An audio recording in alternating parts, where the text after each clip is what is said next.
नमस्कार दोस्तों, मैं संगीता कुमारी गोह औरंगाबाद बिहार से। दोस्तों, आज का मेरा विषय है खुद को पहचानो। जी हाँ दोस्तों, खुद को पहचानना बेहद ज़रूरी है।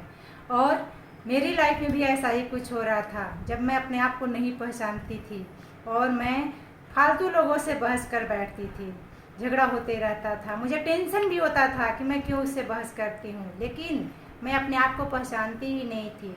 लेकिन एक नया मोड़ आता है एक कहानी के माध्यम से। मुझे वो कहानी पढ़ने को मिलता है, मैं वो पढ़ती हूँ और वो कहानी है एक जंगल का।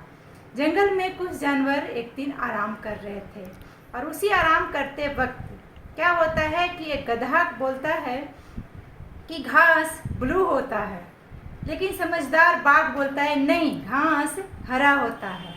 और दोनों में बहस छिड़ गई। गधा बोल रहा है नहीं, घास ब्लू होता है, बाघ बोल रहा है नहीं, घास हरा होता है। और इतनी बहस होने लगा कि सभी जानवर बोलता है कि चलो अब इसका निर्णय तो राजा ही लेंगे, चलो राजा के पास चलते हैं। और सभी जानवर मिलकर के राजा, जंगल के राजा शेर के पास पहुंचता है। और शेर के पास पहुंचने के बाद फिर से वो वहाँ पर रखा जाता है बात। गधा बोलता है घास ब्लू होता है और बाघ बोलता है कि घास हरा होता है। और जैसी बाघ बोलता है घास हरा और गधा बोलता है घास ब्लू, और दोनों फिर से वहीं पे बहस करने लगता है।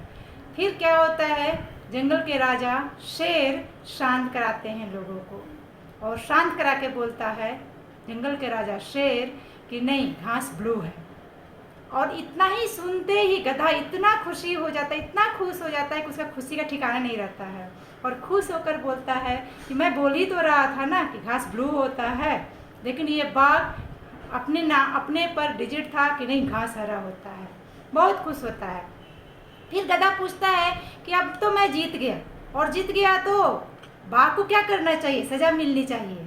तो जंगल के राजा शेर बोलता है हाँ, इनको सज़ा मिलनी चाहिए। और सज़ा देने के लिए क्या होता है कि सभी जानवर बाघ को जेल ले जाने की तैयारी करते हैं। और करने के दरमियान क्या होता है, बाघ तैयार हो जाता है कि ठीक है, हम सज़ा भुगतेंगे। लेकिन अकेले में बाघ जंगल के राजा शेर से मिलने जाता है और पूछता है घास तो हरा होता है।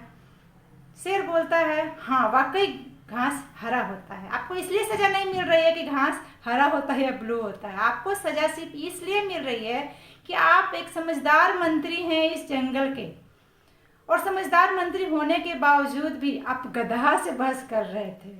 और ऐसा ही होता है हमारी लाइफ में, मेरी लाइफ में हो रही थी। और जैसी ये कहानी को हम सुनते हैं, समझते हैं, उस दिन से मेरी ज़िंदगी से बहस नाम का शब्द लगभग डिलीट हो चुका है। जब भी मुझे किसी से बहस करने की नौबत आती है दोस्तों, मुझे अपने आप याद आ जाता है ये कहानी, और मैं झगड़ा से, बहस से बच जाती हूँ। तो लास्ट मैं यही संदेश देना चाहती हूँ कि खुद को पहचानिए, और जब भी ऐसा नौबत आए बहस करने का या झगड़ा करने का, आप इस कहानी को अपनी लाइफ में अपनाइए। Thank you.